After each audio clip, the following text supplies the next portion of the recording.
Hey folks, welcome to Running Retro. Today we're going to be doing a disassembly and reassembly of an original Nintendo. I'm going to do a series of these. We're going to start with the original NES, and I'll do the Super Nintendo and the Nintendo 64, and then we'll come back and we'll start going through some of the older Sega systems. And if you guys like them and want more, I'll keep doing them. Only thing I don't have available right now is a Wii U, so we should be able to disassemble and reassemble just about everything. But in the meantime, let's get started on this old Nintendo. Obviously, this thing is a little bit beat up. This is the one that it was used and abused by somebody else. I took it, I repaired it. It has a couple cracks in it, but overall, it's still fully functional. The board's good, all that stuff is good, so we're gonna take it apart and just don't pay attention to the quality of the case, because as you can see, there's a crack right here in the case, there's a chip in the corner. So this is the NES that I use because I don't think anyone else would want it, and I don't need anything particularly special. So on the bottom, we've got these 6 screws, so we're going to take those out. And on all the other ones, the screws are proprietary, so you need a special bit. And when we get to the Super Nintendo, I'll show you guys that. But for the Famicom and for the Nintendo, they are actually just Phillips heads. So that's kind of nice. The one downside is they're so deep in these holes that they can be a little bit hard to get out. Like this one's stuck in there a little bit. But the one thing I hate about all of these consoles, that I love the consoles, but they can't all be wonder children, right? And the fact that everything is plastic is really sad. That disturbs me. That screws in there pretty tight. Not the worst.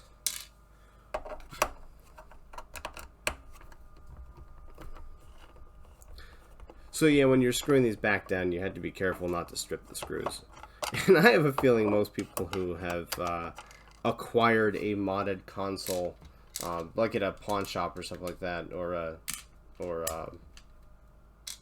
thrift store, that most of the screws have probably been put in too tight. I mean, this case is pretty beat up and it's pretty rough. So when I put this back together, I was not thinking about taking it apart again anytime soon. So I didn't worry about the screws. Alright, there's that one in this corner. There it goes. And here we go. Here's the heart of the NES. So what we're going to do is we're going to take this top shield off. So 1, 2, 3, 4, 5, and if you look up here, 6 and 7. We're going to take all of those screws out. Actually, I'm going to use a different screwdriver.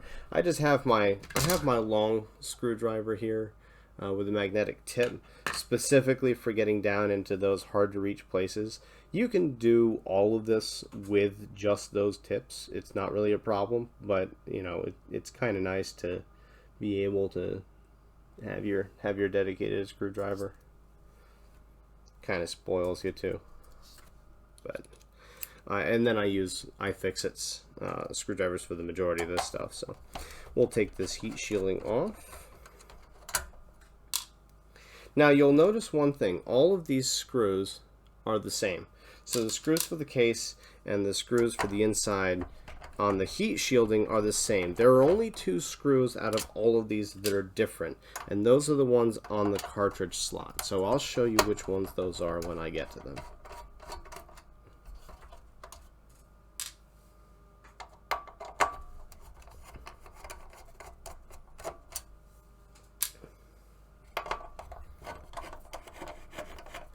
Obviously, for the Super Nintendo, it's a little bit easier because some of the case screws are clearly different. But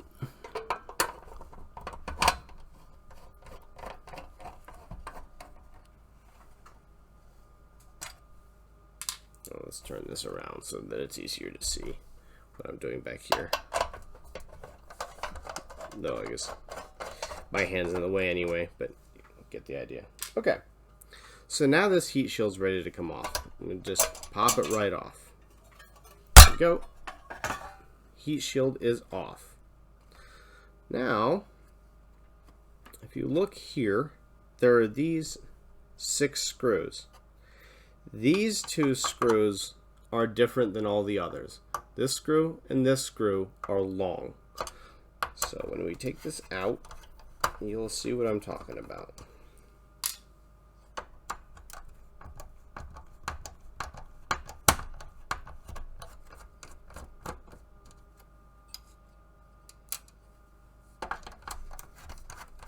I did power this system on without actually being plugged in to discharge any electricity, so that's why I'm not worried about this.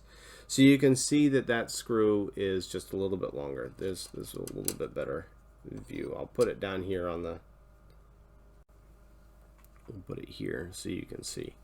So you can see that this screw is about that much longer than the other one. So just make sure that when you put it back together that you're thinking about that and you're aware of it. Turn this around again.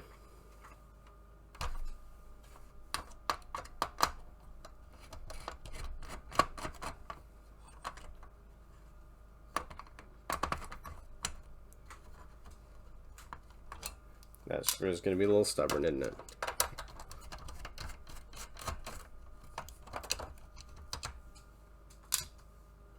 All right, now, right here and right here are the last 2 screws holding this into the case. So we're going to unscrew those. These are the ones that I always forget. I don't know why. They're not hard to find, but they're just kind of, they're a little out of the way.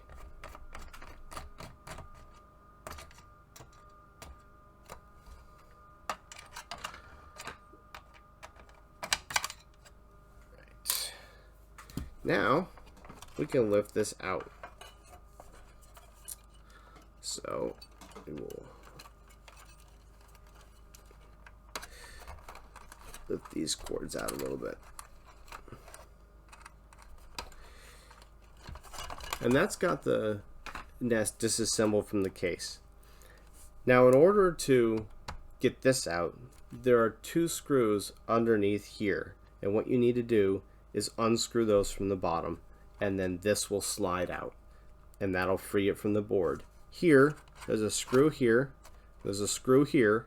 You just unscrew those 2, and those will release from the board. I'm going to take this cartridge slot off. When you've got it off the board like this, this is really easy. It just slides right off.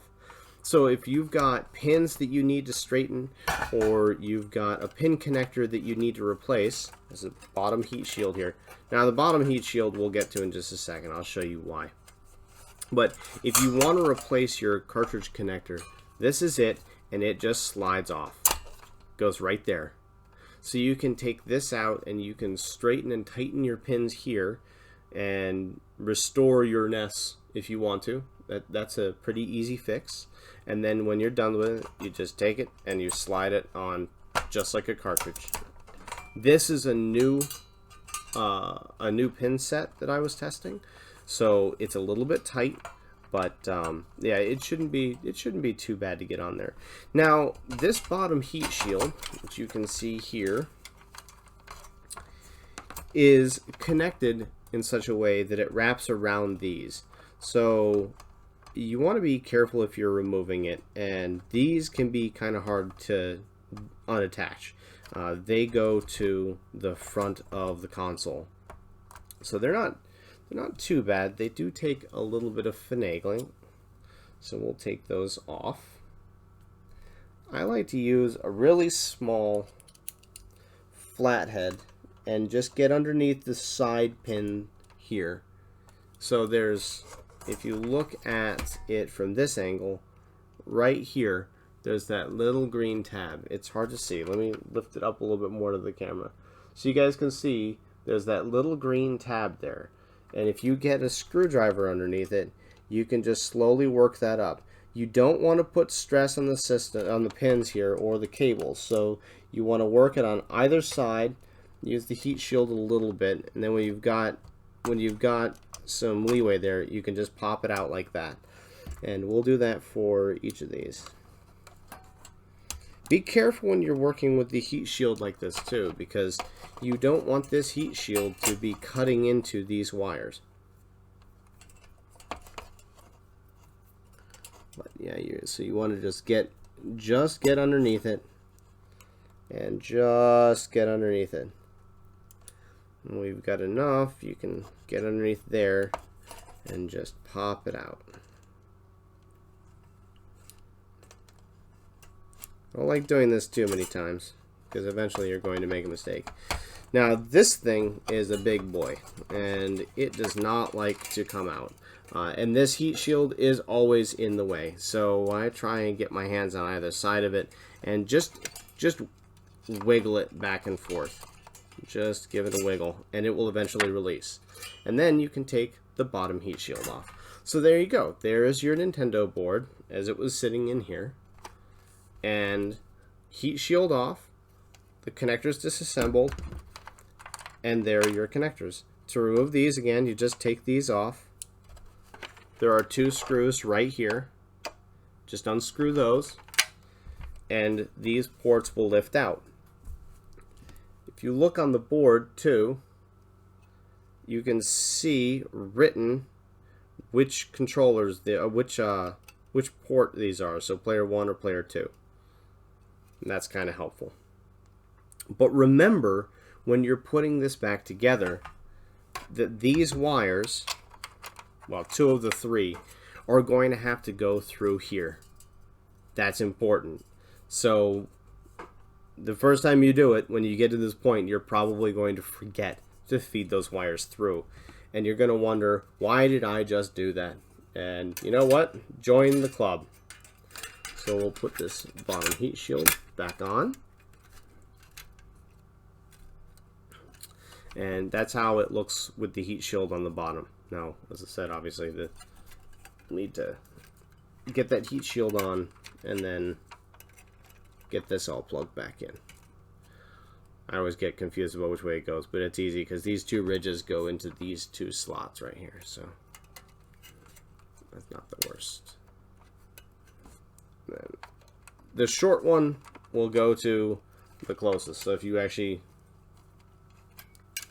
remember that it goes like that, this is the short one, so it's going to go here.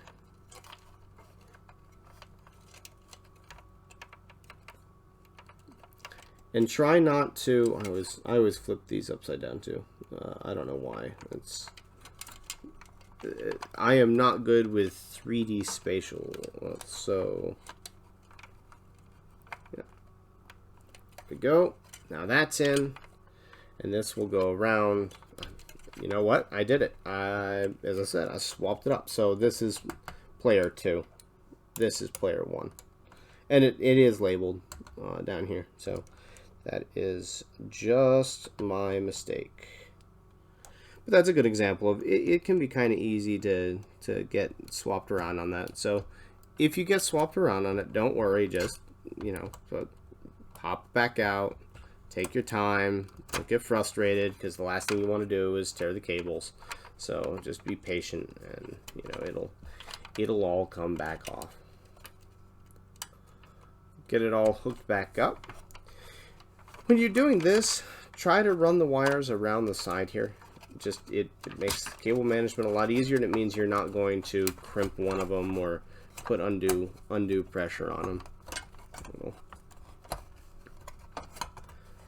Sometimes they don't wanna go. That's fine. Just set it back down in there gently. Alright. So now we've got that ready to go back in. You'll want to lift this back up and slide this on like that. And one thing that I've noticed is if you've got that slit on, then you're good to go. The way to align these, you can actually push this back pretty far so that it it will go beyond the lines here. If you line these up as much as you can, then it seems to give a much better connection with the Nintendo. I found if you're a little bit like this, you can get the holes to line up a little bit and have it be off center, and you'll have to have the cartridge all the way to the front and be wiggling it. It'll be really, really, really sensitive. So just be aware of that when you're doing this. And when I get to this point, I actually like to put the 2 long screws in, and that way I don't forget that those 2 screws have to go in those slots. That way you're already ready to go. I don't tighten them all the way down, and I'll show you why. Because you're going to move this cartridge slot around a little bit as you're putting this back in. So just put them back in a little loosely. We'll secure it to the case down here. Magnet on this screwdriver is not that great anymore, so it's being a little bit stubborn, but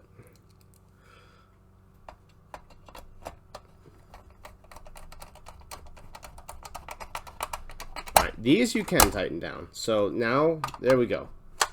It's already down. We'll get these 6 in.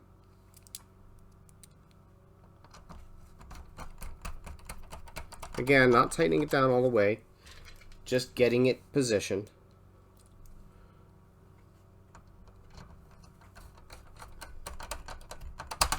Oh, it felt like it didn't go. There we go. Nope. As I said, somebody had gotten in here before me, and this poor guy was in kind of rough shape, and they did strip out the plastic here. So I do have to be a little bit careful. And you know, when you're doing this, you do want to be careful not to tighten it down so hard that you strip the plastic out. The good thing is at least it is plastic, so it's pretty easy to adjust.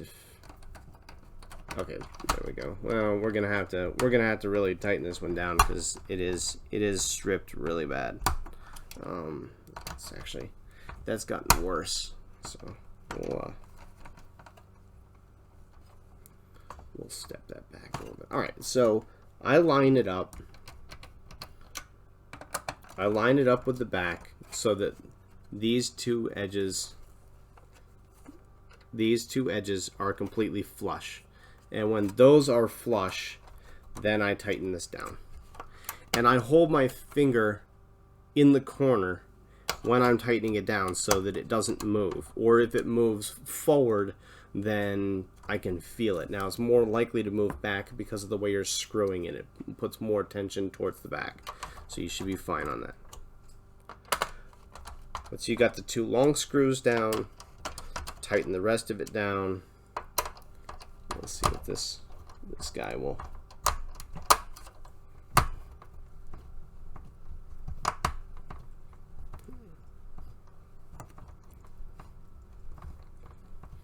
As I said, this screw hole on mine was messed up when I got it, so it's unfortunate. All right, we will take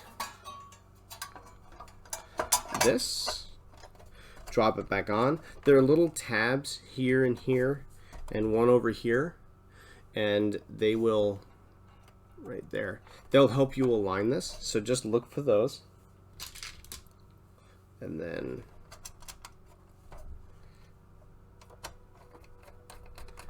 be able to tighten these down and just go in a circle. I don't know why I always do that one out of order, but it's just one of those things that for some reason I'm in the habit, so I do. There we go.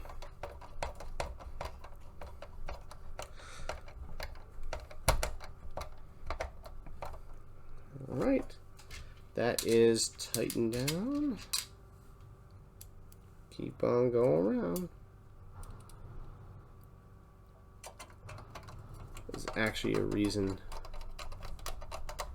I might use my my long screwdriver for this sometimes, because it's got a better magnet on it. And it can make this a little bit easier, but it's still not too bad. Get that. And you may wonder why I've got the microfiber cloth underneath here. I have that because it means that my work surface here doesn't scratch up the case of whatever system I'm working on. Now, this case is already so scratched. It doesn't really matter, but just for the sake of consistency and making sure that I'm being diligent in protecting these systems. Turn this around and get these last two.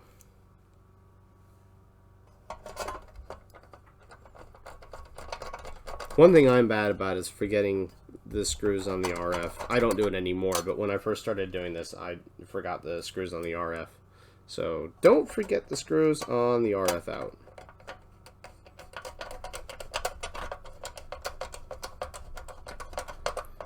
Alright, so there we've got all of that back together.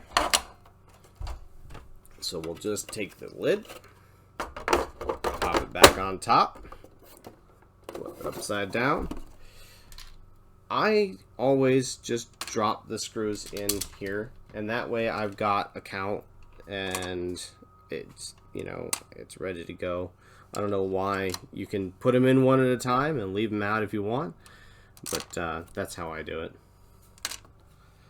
And then we'll fish it. I run the screw backwards a little bit to make sure it's going into the hole smoothly. So turn it counterclockwise, and then you can sort of feel it slip into the hole. You should do that pretty much on all of these screws. And then once these are down, our Nintendo will be back together and functional. And if you went in and did a repair yourself, then go test it and make sure that it is still functional, because you never know until you test it.